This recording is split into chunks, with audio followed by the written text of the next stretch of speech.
Lyca production Subaskaran வழங்கும் உலகநாயகன் கமலஹாசன் நடிப்பில் Indian 2 இப்பொழுது திரையரங்குகளில். அந்த கதையை சிவாஜி சார்கிட்ட சொல்லி அவரை வச்சு எடுக்கணும் அப்படின்னு சொல்லிட்டு கமலஹாசன் சொன்னா 2 பேரும் ஒத்துட்டாங்க. கமலுக்கு என்ன கேரக்டர் அதுல? அந்த அவரோட சன் கேரக்டர் அது. ஓ சரி, இறந்து போறாரு சன் கேரக்டர். ஆமா, ஏதாவது தொலைஞ்சு போட்டுனா சிவாஜி பிள்ளையாருக்கு போய் 10 பைசா போடுறேன்னு வேண்டின்னு தான் பேசுவாங்க. அவர் திடம்னு ஆரம்பிச்ச கட்சி, அதுவரையில் காங்கிரஸ்ல இருந்து ஆரம்பிச்ச கட்சி, அதுக்கு ரெஸ்பாண்டும் சரியா இல்லை. ஏன்னா அப்ப ஏடிஎம்கே எல்லாம் இது பண்ணி ஒரு 3வது கட்சி கூட இருந்தா நிச்சயமா கெட்ட பேர் தான் வரும். இவர் ஜானகி ஃபேக்ஷனோட இருந்தா கூட அங்க இருக்கிற அந்த கீழ்மட்ட தொண்டர்கள் சிவாஜி சாருக்கு சப்போர்ட்டிவா இருந்தாங்கிறது இருக்காங்கிறது தெரியல. சப்போர்ட்டிவா இருப்பாங்களா இல்லையாங்கிறது தெரியல. எம்ஜிஆர் ஃபேக்ஷன் நிச்சயமா சிவாஜிக்கு சப்போர்ட்டிவா இருக்க மாட்டாங்க. டிஃபன் சாப்பிட்றதுக்குன்னு ஒரு 1000 பேர் 2000 பேர் உட்காந்துருப்பாங்க சார். ஒண்ணுமே வேலை இருக்காது. கட்சியில வெறுமனே வருவாங்க. அவன் ரோட்ல போறோம்னா சரி டிஃபன் வருது, டிஃபன் சாப்பிட்டுட்டு போகலாம், கட்சின்னு உட்காந்து போயிடலாம் அப்படின்னு 4 வார்த்தையை பேசி அங்கே டிஃபன் சாப்பிட்றது எல்லாம் இது பண்ணிட்டு அவங்களுக்கு செலவு பண்ணுறதே ஒரு பெரிய காரியமாக இருக்கும். அவர்கிட்ட சம்பளமே யார் பேசினாங்க? சிவாஜி கிட்ட சம்பளம் பேசுனது கதை மட்டும்தான் கேட்பார். எனக்கு அதெல்லாம் மற்றெல்லாம் தெரியாது. இப்போட சண்முகத்தை பேசிக்கோ, ராமுகிட்ட பேசிக்கணும். அவர் சிவாஜி கையில் பணமே பார்த்தது கிடையாது.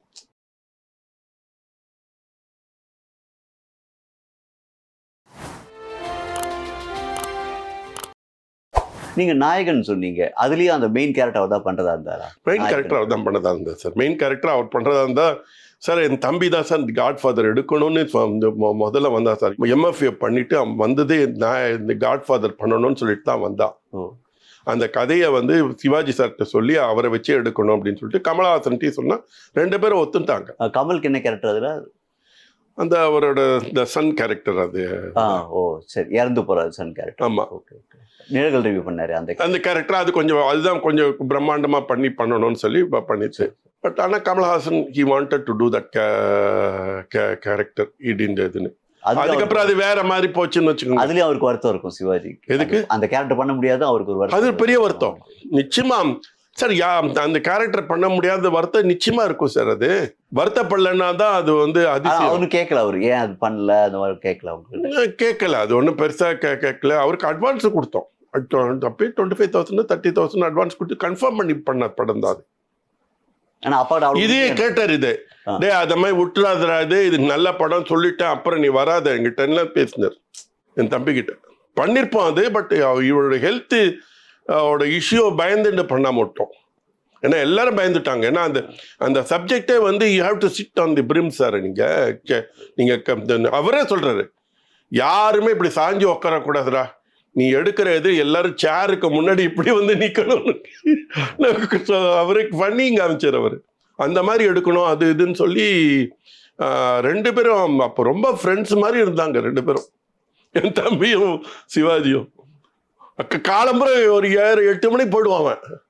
அவனே நடந்து போய் நேரக்க போயிடுவான். அவரும் இவன் வரத்துக்கோசரம் வெயிட் பண்ணுவார். அவரு அந்த படத்தை பத்தி பேசிட்டு வருவாங்க 2 பேரும். பொதுவாக முக்தா ஃபிலிம்ஸ்ல எந்த படம் ரிலீஸ் ஆனாலும் ரிலீஸ் ஆகுறதுக்கு முன்னாடி சிவாஜி வீட்டு வாசல்ல இருக்கிற விநாயகருக்கு பூஜை பண்ணுவீங்க. அந்த சென்டிமெண்ட் எப்படி உருவாச்சு சார்? அந்த 62ல இருந்து எங்க படம் ஆரம்பிக்கிறதுல இருந்து 60 அவர் நடிக்கிறதுக்கெல்லாம் முன்னாடியே இருந்து அவர் அங்க கோவில் கட்டி.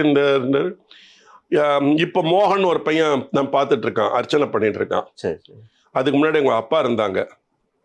அவர் ஒரு பிரெயின் ஃபீவர்ல போயிட்டார் அவருக்கு. ஸோ அவர் அப்பவே என்னன்னா எல்லாத்துக்குமே ஏதாவது வேண்டிட்டு அங்கே அர்ச்சனை பண்ணுவோம். நாங்கள் மட்டும் இல்லை, சிவகுமார் ஃபேமிலி, மனோரமா ஃபேமிலி, கலடான்னு ஒரு இவர் இருப்பார். அங்கே ஒரு பெரிய பெரிய செட்டியார்ஸ்லாம் இருந்தாங்க. எல்லாருமே அங்கே பர்டிகுலரா எதுக்கு அந்த கோவில் சிவாஜி மேல இருக்க சென்டிமெண்ட் அவ்வளோ சென்டிமெண்ட்டாக இருக்கும். இந்த நடக்கும் சார் அது. ஏதாவது அப்பெல்லாம் ஏதாவது தொலைஞ்சு போட்டுனா சிவாஜி பிள்ளையாருக்கு போய் 10 பைசா போடுறேன்னு வேண்டின்னு தான் பேசுவாங்க. என்னையே கலாட்டா பண்ணாரு. நான் போய் இப்போ எக்ஸாம் முன்னாடி இப்படி தோப்புக்கரணம் போட்டுட்டு இருக்கேன். சிவாஜி அப்படி வண்டி வந்துட்டு கொண்டு நின்றுவேன். என்னை அந்த டிரைவர்கிட்ட, அந்த சிவான்னு நினைக்கிறேன் அவன் டிரைவர் பேர், அதை கூட்டுட்டு தோப்புக்கரணம் போட்டு பண்ணா என் கணேசன் உனக்கு மார்க் அள்ளி போடுவான்னு நினைக்காத, படிக்கணும், புரியுதா? படிச்சுட்டு தோப்புக்கரணம் போட்டு இப்படிலாம் கலாட்டா பண்ணுவார் அவரு.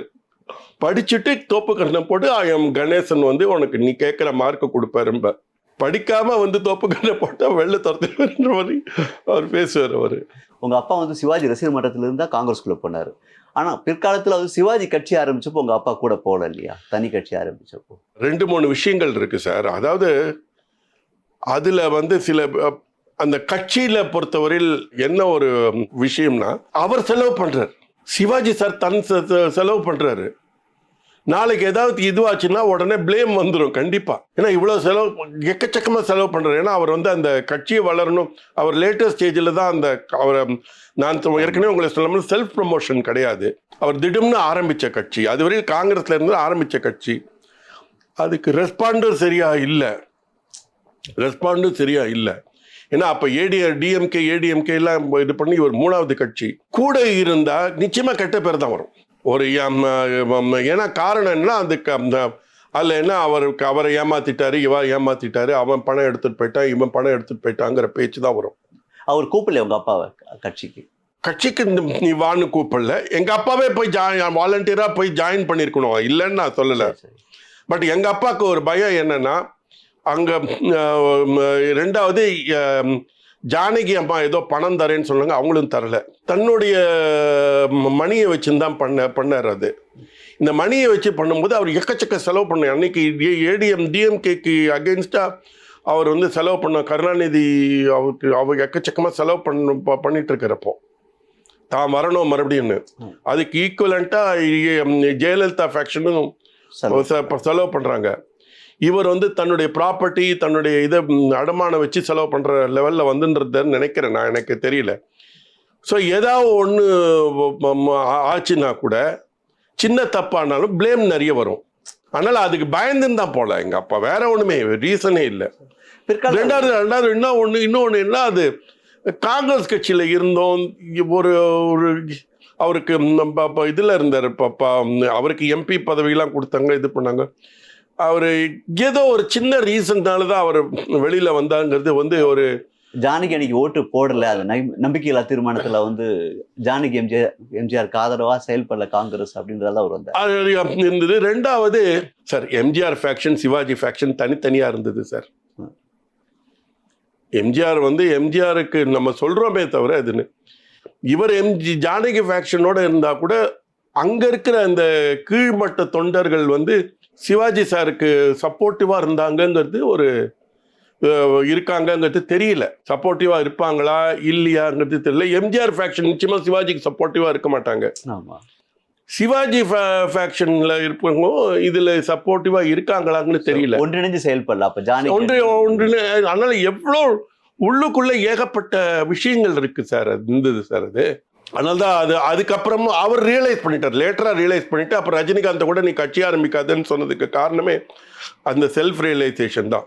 அவர் வருத்தப்பட்டது பேசியிருக்காரு அதை பத்தி அப்பா கிட்டே? இல்ல அந்த கட்சி அதெல்லாம் பத்தி யாருக்கிட்ட ஆரம்பிச்சிருக்க வேண்டாம், எதுவுமே பத்தி பேசுனது இல்லை. அவரோட பாடி லாங்குவேஜ், அவரோட கஷ்டப்பட்டாரு என்னங்கிறது, அவருக்கு விருப்பம் இல்லைங்கிறது அவர் மூஞ்சிலே தெரிஞ்சிடும். அந்த மாதிரி இதுன்னு அதுக்கப்புறம் நிறைய நாங்கள் கான்டாக்ட்ஸ்ல இருந்தார், பேசினார், இது பண்ணார். எல்லாமே இந்த கடைசி வரை எங்களோட கான்டாக்ட்ஸ்லேயே இருந்தார். அதெல்லாம் எந்த விதமான இது இல்லை. அவர் வருத்தப்படலை, கட்சி ஆரம்பிச்சிருக்க வேண்டாம் அப்படின்லாம் வருத்தப்படலை சிவாஜி. ஆரம்பிச்சிருக்க வேண்டாங்கிறது அவர் வருத்தப்பட்டாராங்கிறது தெரியல. வருத்தப்பட்டிருக்கலாம், ஏன்னா அவர் நிறைய கஷ்டப்பட்டார். அந்த கட்சி ஆரம்பிச்சு நிறைய கஷ்டப்பட்டார். நிற்கிறதுக்கெல்லாம் செலவு கேட்பாங்க சார். ஆமாம், வேட்பாளர்கள் ஒரு கூட்டம் போட்டான்னா ஒரு அப்பவே 2 லட்சம் 3 லட்சம், ஒரு தெருமுனை கூட்டம் போட்டால் 2 லட்சம் 3 லட்சம். ஒரு ஆட்டோ டிரைவரில் கேம்பெயின் பண்ணான்னா அவன் வந்து ஒரு நாளைக்கு அப்போவே அந்த காலத்தில் 2000 3000, 10 நாளைக்கு பண்ணான்னா 20000. அவர் சம்பளம் வாங்கினதே 30,000 40,000 தான் அந்த காலத்தில். ஸோ அப்படி இருக்கும்போது உங்களுக்கு மணி ஜென்ரேட் பண்ணுறதுங்கிறது ஒரு ஈஸியான சமாச்சாரம் கிடையாது. ரேடியோவில் அட்வர்டைஸ்மெண்ட் கொடுக்கணும்னா அப்போல்லாம் வந்து 2000 3000 5000 ரூபா விவித் பாரதிலையோ இதுலையோ கொடுக்கும்போது. ஆனால் இது அதோட செலவு ஜாஸ்தி. கட்சி ஆரம்பிக்கிறது 2வது சும்மாவே சார் டிஃபன் சாப்பிட்றதுக்குன்னு ஒரு 1000 பேர் 2000 பேர் உட்காந்துருப்பாங்க சார். ஒன்றுமே வேலை இருக்காது. கட்சியில் வெறுமனே வந்து ஒரு வருவாங்க, அவன் ரோட்டில் போகிறான்னா சரி டிஃபன் வருது, டிஃபன் சாப்பிட்டுட்டு போகலாம், கட்சின்னு உட்காந்து போயிடலாம் அப்படின்னு 4 வார்த்தையை பேசிட்டு அங்கே டிஃபன் சாப்பிட்றது எல்லாம் இது பண்ணிட்டு அவங்களுக்கு செலவு பண்ணுறதே ஒரு பெரிய காரியமாக இருக்கும். இப்படி இருக்கும்போது எங்க அப்பா போய் அதுல போய் ஜாயின் பண்ணார்னா என்னன்னு ஒரு எப்படி சண்டை வரும், எங்க அப்பாவுக்கும் அதுக்கும் ஒத்து வராது, எப்படி சண்டை வரும். எங்க மேஜருக்கும் கூட ஒரு மனஸ்தாபம், அதாவது சிவாஜிக்கும் மேஜர் சுந்தராஜன் கூட ஒரு மனஸ்தாபம் அந்த அரசியல் கட்சியில வந்து யாருக்கா இருந்தாலும் வரும். அது மேஜர் சுந்தரராஜனுக்கு வருதுங்கிறது ஒரு பெரிய இஷ்யூ இது இல்லை. ஏன்னா அது வந்து அதுக்குன்னு ஒரு அந்த தனி இது சார். அது பாலிடிக்ஸுங்கிறது ஒரு தனி இது சார். கட்சிங்கிறது தனி விஷயம். இது நான் ரியலைஸ் பண்ணியிருக்கேன். ராமு அண்ணனை கேட்டாலும் அவருக்கு ரியலைஸ் ஆகும், பிரபு கேட்டாவோ அதுக்கு அவருக்கும் தெரியும் அது. ஏன்னா நாங்கள் எல்லாரும் இதை பார்த்துருக்கோங்கிறதுனால சொல்கிறோம். நாங்கள் சிவாஜி சார் நெருங்கிய நண்பர்கள் யார் சார்? நீங்கள் நிறைய பேர் பார்த்துருக்கீங்க, செட்டிலாக அவர் பிஹேவ் பண்ணுறது தெரியும் இல்லையா? இல்லை சார், நிறைய நண்பர்கள் இருந்தாங்க சார். பிள்ளைன்னு நான் ஏற்கனவே உங்களுக்கு சொன்னேன், அவர் ஒரு இது இருக்கணும். மற்ற சினிமாவில் எல்லாருமே விகேஆர் அவங்க தான், விகேஆர் இருந்தார், மேஜர் இருந்தார், கட்சி அப்பாற்பட்டு நிறைய பேர் அவருக்கு குமரி ஆனந்தன். அப்போ ஒரு செட் ஆஃப் ஆக்டர்ஸ் இருந்தாங்க. இப்போ சிவாஜி படம்னா இவங்கெல்லாம் கண்டிப்பாக இருப்பாங்க, எம்ஜிஆர் படம்னா இவங்கெல்லாம் கண்டிப்பாக இருப்பாங்கன்னு அந்த மாதிரி ஒரு குழு இருந்துச்சா சார் சிவாஜி சார் அவருடைய படங்கள்ல? இருந்துச்சு சார். சிவாஜி படத்துக்கு சில பேர் இருந்தாங்க, அவங்க நடிப்பாங்க. செந்தாமரை, அதே மாதிரி உங்களுக்கு விஎஸ் ராகவன், இவங்கெல்லாம் வந்து சிவாஜி படங்கள்ல நிறைய படங்கள்ல நடிப்பாங்க. அதே எம்ஜிஆர்ட்ட வந்து இந்த பசி அவர் பேர் என்ன, ஒரு இதில் கூட நடிப்பார் அவர், பசி நாராயணன், கருப்பு சுப்பையா, ஐசரி கணேஷ், இப்போ குண்டு சுப்பையா, அதுக்கப்புறம் வி கோபாலகிருஷ்ணன் இங்கேயும் நடிச்சிருந்தார், அங்கேயும் நடிச்சிருந்தார். அதுக்கப்புறம் இவன் மற்றவங்க சம்பளத்துக்குலாம் அவர் தள்ளிட்டு அவனுக்கு அவ்வளோ கொடுங்க, கஷ்டப்படுறான் அந்த மாதிரி அவ்வளோ சொல்லுவார் தயாரிப்பாளர். கஷ்டப்படுவார் குடும்பம்பர். சிவாஜி கிட்ட அந்த பழக்கம். இந்த ராமசாமி கொஞ்சம் கூப்பிடம்பர், ராமசாமி இன்னைக்கு கொஞ்சம் இவருக்கு இந்த பணம் கொடு, நான் வந்த உடனே ஊருக்கு வந்த உடனே அவர் இது வந்த உடனே நான் கொடுத்துட்றேன் பேர். கரெக்டாக இவர் போய் வீட்டுக்கு போவோம். வீட்டுக்கு போன உடனே அங்கேருந்து சிவாஜி ஃபிலிம்ஸ்லேருந்து இவர் என்ன கேட்டர் பணமோ அதை கொண்டு வந்து கரெக்டாக சண்முகம் கொடுத்துருவார். அதெல்லாம் நிறைய பண்ணியிருக்கேன். சம்பள விஷயத்தெல்லாம் அவர் எப்படி சார், ரொம்ப கராராக இருப்பாரா இல்லை கொஞ்சம் இது பண்ணி? அவர்கிட்ட சம்பளமே யார் பேசுனாங்க? சிவாஜி கிட்ட சம்பளம் பேசுனது கதை மட்டும்தான் கேட்பார். எனக்கு அதெல்லாம் மற்றெல்லாம் தெரியாது, நீ இப்போட சண்முகத்தை பேசிக்கோ, ராமுட்ட பேசிக்கணும். அவர் சிவாஜி கையில் பணமே பார்த்தது கிடையாது. அவர் எப்போது வருத்தப்பட்டிருக்காரு சார், நம்ம நல்லா சம்பாதிச்சிருக்கலாம் இன்னும், அந்த மாதிரி வருத்தங்கள் அவருக்கு எதுவும் இருந்திருக்குமா? ஏன்னா அவர் இல்லை சார், அவர் வந்து செல்ஃப் கண்டென்ட்டில் இருந்தார் சார். அவர் லைஃப் வந்து செல்ஃப் கண்டென்ட், இவ்வளோ எனக்கு இது போது அந்த மாதிரி தான் இருந்தார். அவர் வந்து ஒன்றும் பேராசையெல்லாம் கிடையாது. இப்போ எம்ஜிஆர் முதல்வர் ஆயிட்டாரு, நம்ம ஆகலை அந்த மாதிரி ஏதாவது? அந்த மாதிரி இந்த மாதிரி எங்கள்கிட்ட காட்டிக்கலை. ஏன்னா எம்ஜிஆருக்கு முதல்வர் ஆனதுக்கு அப்புறம் ரொம்ப மகிழ்ச்சியாக இருந்தார். சரி, அவர் அதான் தான் சார் சொல்கிறேன், அவர் வந்து நேஷ்னல் பாலிடிக்ஸில் தான் சார் அவர் இன்ட்ரெஸ்டடாக இருந்தார். தேசம் நல்லா இருக்கணும்னு. ரீஜனல் பார்ட்டியில் இன்ட்ரெஸ்டாக இருந்தாலும் அது வந்து, பட் ரொம்ப உழைச்சார் அவர். பட் என்ன ஆச்சு, அது ஸ்பிளிட் ஆகிடுது. இப்போ 71 வந்து எலெக்ஷன் நடந்தது. காங்கிரஸ் வந்து